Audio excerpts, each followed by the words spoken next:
এই কথা বললেন নাগরপাড়া। আচ্ছা, বাড়িতে কে কে আছে এখন? আমার মা আছে, আমার ছোটো মেয়ে, জামাই আর নাতি। আচ্ছা, ওদের কাছে থাকেন? ওদের কাছে থাকেন না, একাই একাই থাকেন? হ্যাঁ থাকি। আচ্ছা, আমার বাচ্চা থাকে। তা একটা জামা ঠামা গায়ে দেন না কেন? হ্যাঁ জামা আছে আমার। জামা আছে হ্যাঁ তা গায়ে?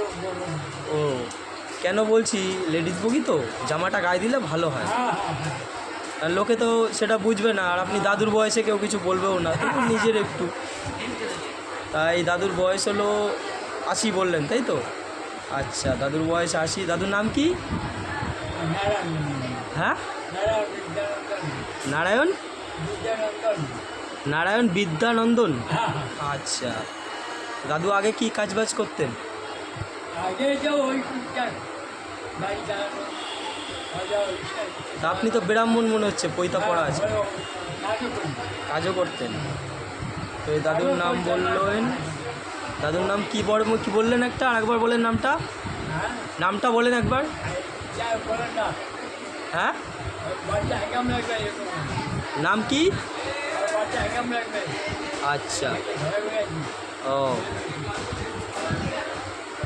আচ্ছা, বুঝলাম। তাহলে দাদুর এখন বউ নেই, দাদু একা একাই থাকে, দাদু কষ্ট আছে। দাদু একটু চা খাবেন নাকি? চা খাবেন? ঠিক আছে ফ্রেন্ডস, দেখুন বয়স্ক মানুষ, ভালো মানুষ, ওনাকে খারাপ আজ পর্যন্ত দেখিনি। তো দাদু যদি কেউ পারেন একে একটু দেখে রাখবেন, লাইনে তো চলাফেরা করে, যদি কোনো সময় দেখেন অসুস্থ বোধ করছে তাকে, তাহলে নিশ্চয়ই তোমরা একটু হেল্প করবে তাকে। দাদুটা দেখলেই আপনারা বুঝতে পারবেন ভালো মানুষ, খারাপ না উনি। কাকে বলছো? তো আমি তো জানেন আমি ট্রেনের ব্যবসা, এই হচ্ছে আমি গুয়াহাটি লোকালে, হচ্ছে আমার এলাকা, ঠিক আছে?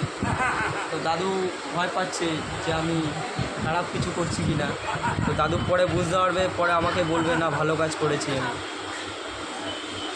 এটা নতুন একটু করলে সবাই ভয় পায়। ঠিক আছে ফ্রেন্ডস, গুড আফটারনুন সবাইকে, এখন রাখছি।